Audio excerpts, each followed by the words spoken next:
सर्दियों का मौसम शुरू हो चुका था। पहाड़ों से उतरकर आती बर्फीली हवाएं पूरे गांव को अपने आगोश में ले चुकी थी। सूरज भी मानो अपनी गर्माहट देने से कतराने लगा था। गांव के लोग सुबह जल्दी उठकर लकड़ियां इकट्ठी करते और अपने चूल्हों को जलाकर ठंड से बचने की कोशिश करते। लेकिन इस बार ठंड कुछ ज्यादा ही विकराल रूप में थी।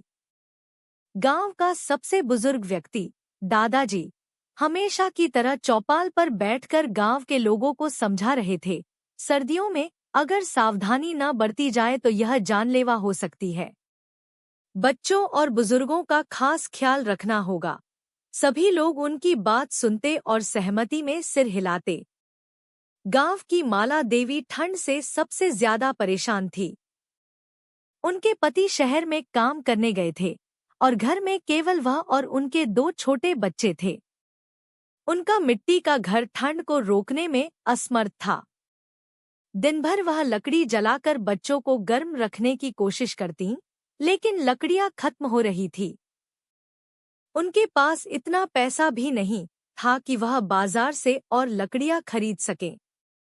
एक दिन ठंड इतनी बढ़ गई कि गांव के कई लोग बीमार पड़ने लगे। डॉक्टर के पास लंबी लाइन लगने लगी।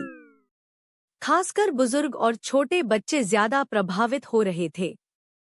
गांव के सरपंच ने सभी को एकत्र किया और कहा, हमें एक साथ मिलकर इस समस्या का समाधान खोजना होगा। हर किसी को अपनी मदद से दूसरों को बचाना होगा। दूसरी ओर माला देवी की समस्या और गंभीर हो गई थी। उनके बच्चे तेज बुखार में तप रहे थे। उन्होंने गांव के वैद्य से मदद मांगी, लेकिन वैद्य के पास दवाइयां सीमित थी। उन्होंने केवल इतना कहा, ठंड से बचने के लिए बच्चों को गर्म रखना बहुत जरूरी है। संपन्न घरों में लकड़ी और कोयले की कोई कमी नहीं थी, लेकिन गरीब परिवारों के पास न तो पर्याप्त संसाधन थे और न ही ठंड से बचने के लिए उपाय। सरपंच ने गांव में यह घोषणा की कि सभी परिवार अपने पास मौजूद अतिरिक्त लकड़ी और कंबल उन लोगों को देंगे जिन्हें उनकी सबसे ज्यादा जरूरत है। इस अभियान में गांव के कई लोग जुड़ गए।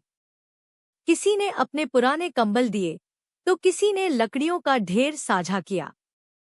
धीरे धीरे ठंड से प्रभावित परिवारों को राहत मिलने लगी। माला देवी को भी कंबल और लकड़ी दी गई। उनके बच्चों की हालत में सुधार हुआ और वह चैन की सांस ले पाईं। गांव में ठंड से लड़ने के इस सामूहिक प्रयास ने सबके दिलों में एकता की भावना को और मजबूत कर दिया। सरपंच ने सभी को यह एहसास दिलाया कि कोई भी समस्या इतनी बड़ी नहीं होती जिसे मिलजुल कर हल न किया जा सके।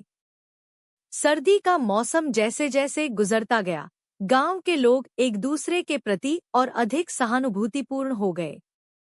माला देवी ने महसूस किया कि जब लोग एक दूसरे के साथ खड़े होते हैं तो कोई भी कठिनाई उन्हें हरा नहीं सकती। यह कहानी सिर्फ ठंड से बचने की नहीं, बल्कि मानवता और आपसी सहयोग की शक्ति की कहानी है। जब भी हम किसी समस्या का सामना करते हैं तो सामूहिक प्रयास और दया ही हमारा सबसे बड़ा सहारा बनते हैं। माला देवी और उनके बच्चों की तरह हर किसी को कठिनाइयों से उबरने के लिए एक साथ खड़े होने की जरूरत होती है। वीडियो को लाइक कीजिए और चैनल को सब्सक्राइब जरूर कीजिए। धन्यवाद।